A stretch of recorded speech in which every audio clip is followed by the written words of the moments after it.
I want to talk to you today about 4 ways that an environmental lawyer can help you.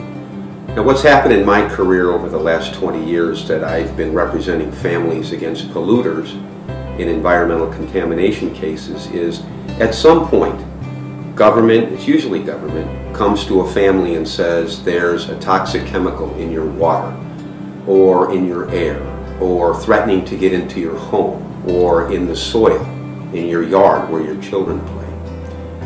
And then it's up to that family to decide what to do next.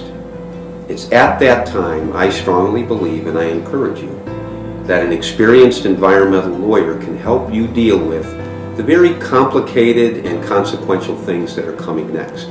What's involved in these kinds of situations, and particularly if they become lawsuits, is a very complicated mixture of science, of medicine, of law, and sometimes even politics, because government is involved. We'll get to that in a minute. And it's very difficult even for very intelligent people, college-educated people, people with advanced degrees, to deal with this kind of thing if they have had no experience with it. And that's the category in which most people find themselves. So let me give you 4 reasons why I think it makes all kinds of sense for you to hire an environmental lawyer to help you deal with what's coming next if someone has just told you that your family's environment is contaminated. Number 1 way that a lawyer can help you is to deal with the polluter. Right? Whoever caused this problem, whoever put this chemical in your family's water, soil, air, that individual knows some things that you need to know. Like, for example, what's the chemical? Or chemicals, maybe it's more than one. When did they start dumping it? How high are the concentrations of the chemical? Right? How did it get to this point where the chemical was dumped, say, in some of my experience, 50 years ago, and people are only finding out about it today? You also have to deal with the polluter on things like, for example, if your water is contaminated.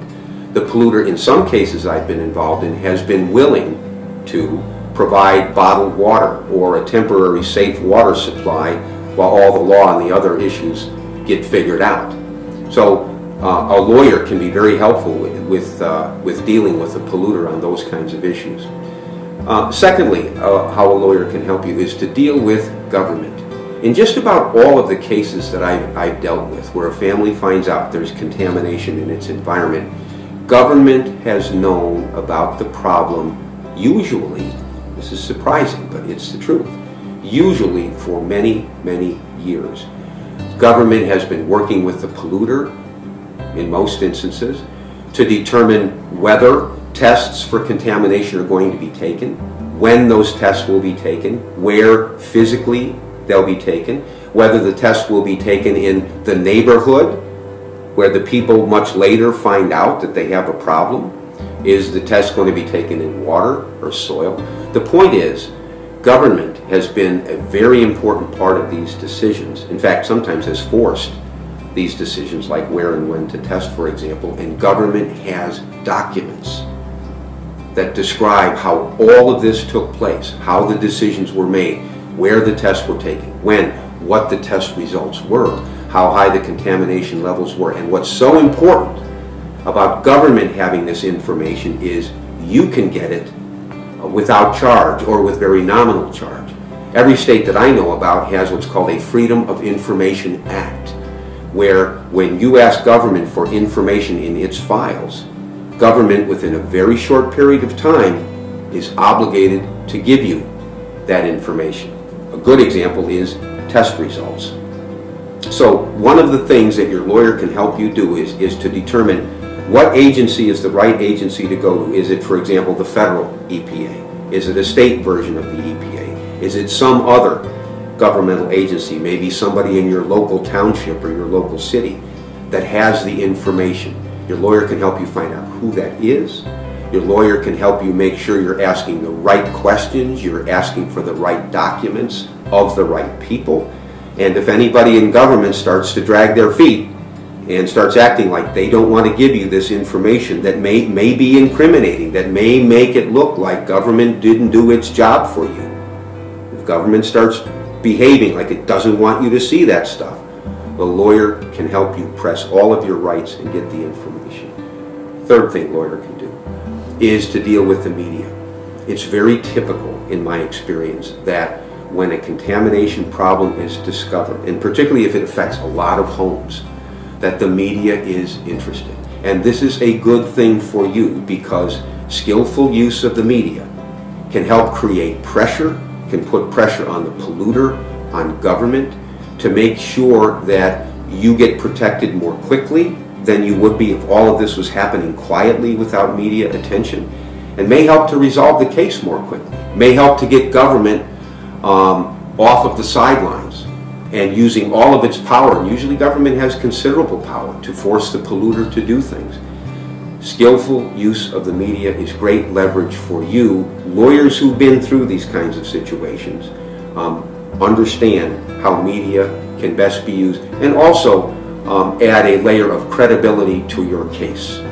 Lawyers who know how to deal with the media, who know how to use the language of these kinds of cases, chemicals, contamination, what laws apply.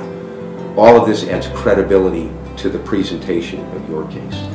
Now, the fourth thing that a lawyer can help you do, an experienced environmental lawyer, is can help you decide if you have a case. Up until this point, I've really been talking about a lawyer helping you get information or helping you deal with the media.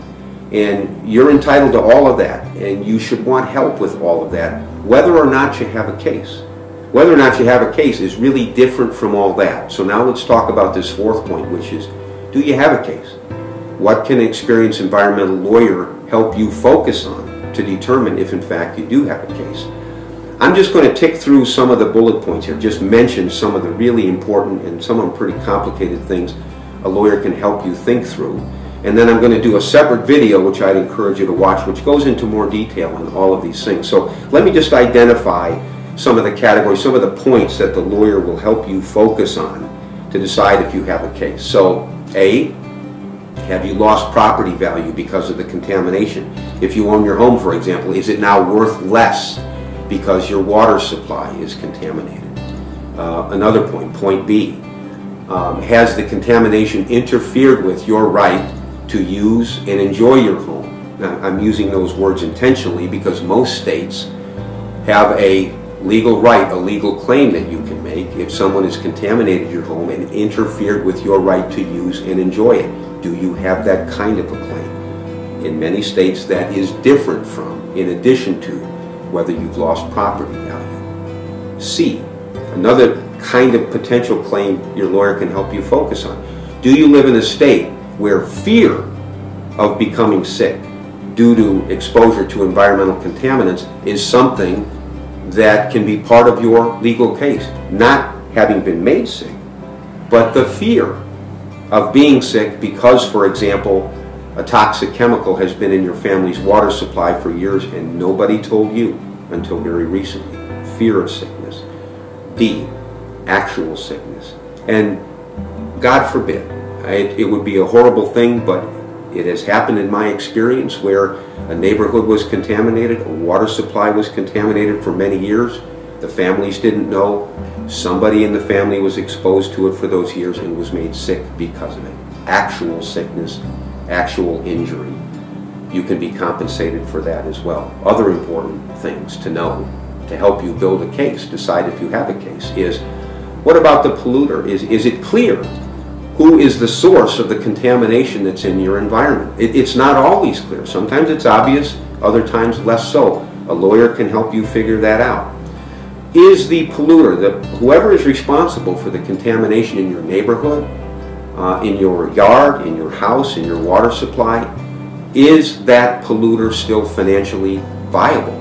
Sometimes the pollution happened years ago and the polluter is now bankrupt or gone. You can't find out who it is. So just because it's clear where the pollution is coming from doesn't mean you have a good case, because you don't necessarily have somebody with sufficient resources to sue who can adequately compensate you.